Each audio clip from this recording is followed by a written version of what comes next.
So I just moved into a second-story apartment, and I am already tired of carrying this stupid thing up and down the stairs, so I'm downsizing.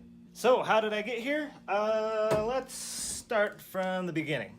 So the first bass that I ever owned was a Behringer Ultra bass, and it sucked.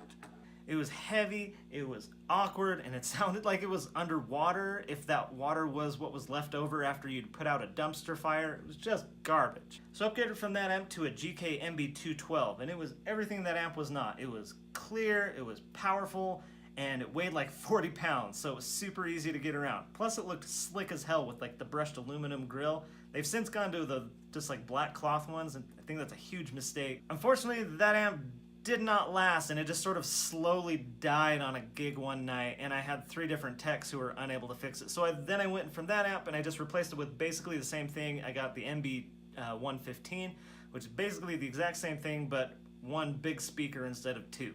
That amp served me really well up until it died just before a gig. The sound technician had plugged me into a high voltage line, and then when I turned it on, I was treated to a very tiny blue fireworks display, and that amp never made sound ever again. The venue very graciously accepted responsibility for that and paid me out for the damages, and I used that money to get to this guy.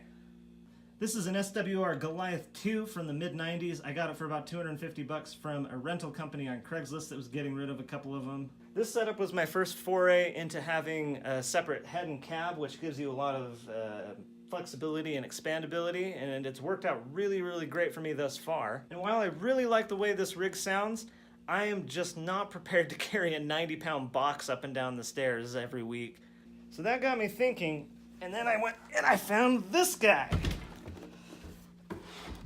Yeah, this is an Avatar B210. And this thing is actually really similar to the 410. It's a 500 watt amp at 8 ohms. It has 10-inch speakers. The only difference is that there's only 2 of them instead of 4, so it weighs half as much. So my thing was they're gonna sound pretty much exactly the same, right? Wrong!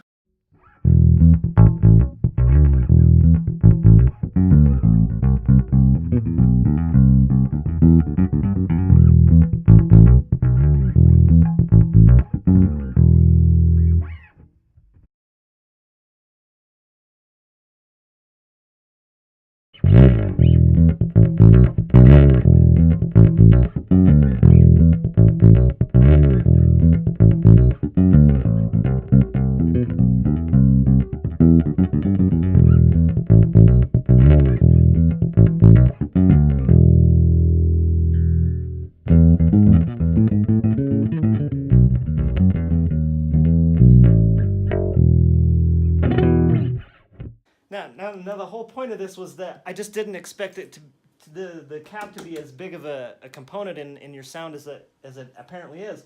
I thought it was all, you know, the amp and the bass and your fingers, but apparently cabs make a huge difference. So lesson learned. And I hope that was interesting / entertaining for you. And I'm going to be playing some more music for you guys, so be sure to subscribe, and I'll see you on the next one.